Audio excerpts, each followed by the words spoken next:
Assalamualaikum dan salam sejahtera. Selamat datang ke kelas Pendidikan Sains, Sosial dan Alam Sekitar Pendidikan Khas Tingkatan 5 bersama Cikgu Mi. Mari kita mulakan.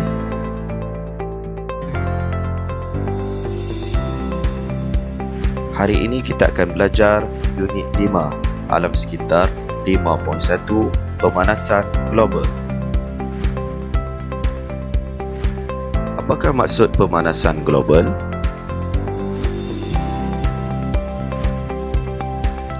Pemanasan global ialah peningkatan suhu atmosfera bumi secara berterusan akibat daripada kesan rumah hijau yang melibatkan pertambahan gas karbon dioksida, klorofluorokarbon dan bahan-bahan pencemar yang lain. Mari kita tonton video yang disediakan.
Apakah faktor yang menyebabkan pemanasan global?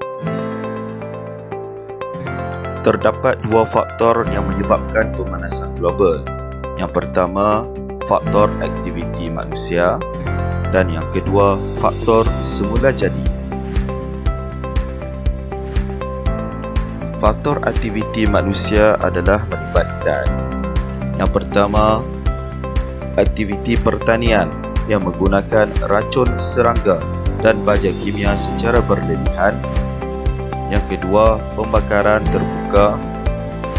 Yang ketiga, pembebasan asap oleh kenderaan bermotor dan aktiviti perindustrian yang menggunakan bahan api fosil sebagai bahan bakar utama. Dan yang keempat, penyahutanan secara besar-besaran bagi menjalankan aktiviti pertanian, pertempatan dan perindustrian.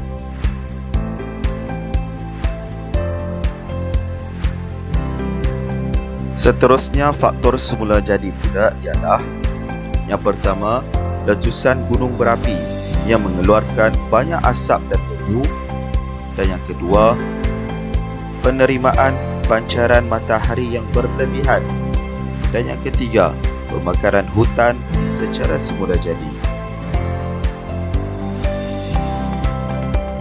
Seterusnya, mari kita lihat apakah kesan pemanasan global.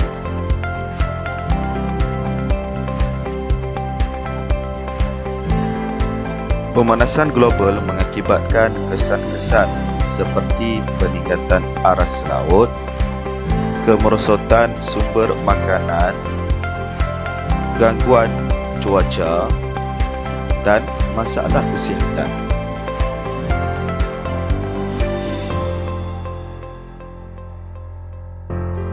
Baik, mari kita lihat punca dan kesan peningkatan aras laut.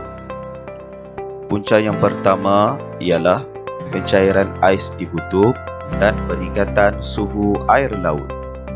Kesan daripada peningkatan aras laut ini ialah mengakibatkan banjir besar dan hakisan, menenggelamkan kawasan daratan, memusnahkan harta benda dan mengancam nyawa, dan menjejaskan sumber makanan dan air bersih.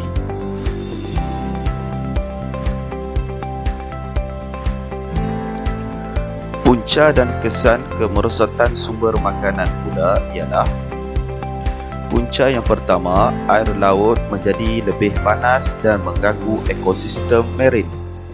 Yang kedua, banjir memusnahkan kawasan pertanian. Dan yang ketiga, tanah menjadi tandus dan tidak sesuai untuk pertanian. Kesannya mengancam sumber makanan di dunia.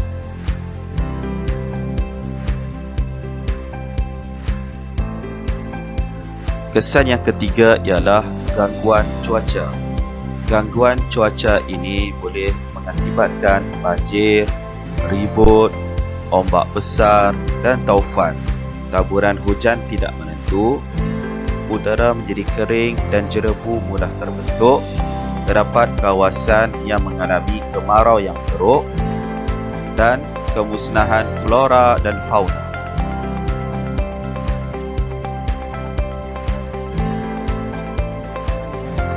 Seterusnya, kesan yang keempat ialah masalah kesihatan.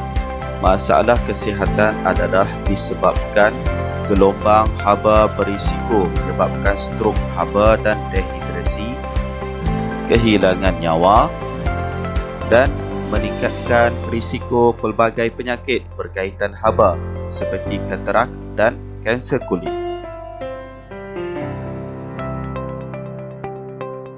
Seterusnya, mari kita lihat langkah-langkah yang boleh diambil untuk mengurangkan kesan pemanasan global.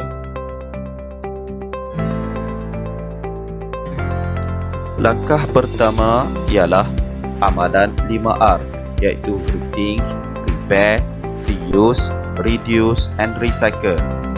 Amalan 5R ini meliputi menanam pokok, berkongsi kenderaan, menggunakan pengangkutan awam, amalan gitar semula dan kempen bebas plastik.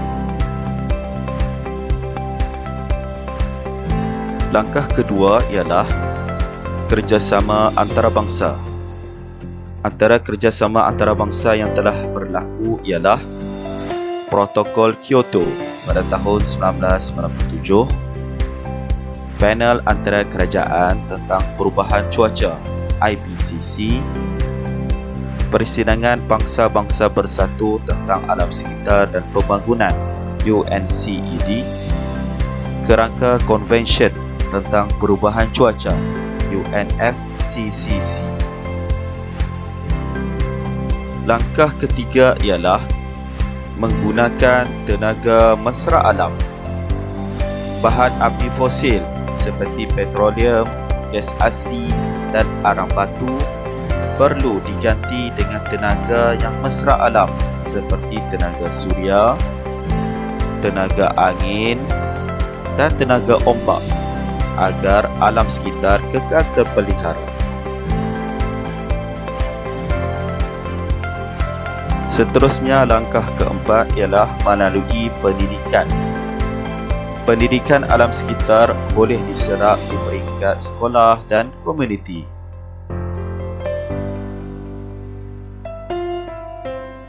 Seterusnya, langkah yang kelima ialah penguatkuasaan undang-undang. Antara undang-undang yang dapat menjaga alam sekitar ialah Akta Perlombongan Petroleum 1966, Akta Kerajaan Tempatan 1976, Akta Perhutanan 1984, Akta Pengangkutan Jalan Pindaan 2012, Akta Kualiti Alam Sekeliling Pindaan 2012.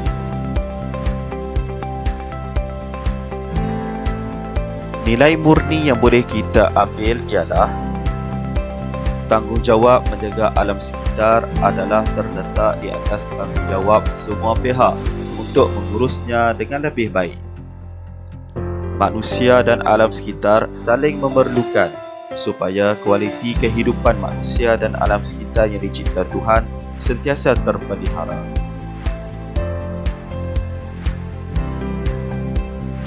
Sekian saja pelajaran kita pada hari ini. Terima kasih dan berjumpa lagi.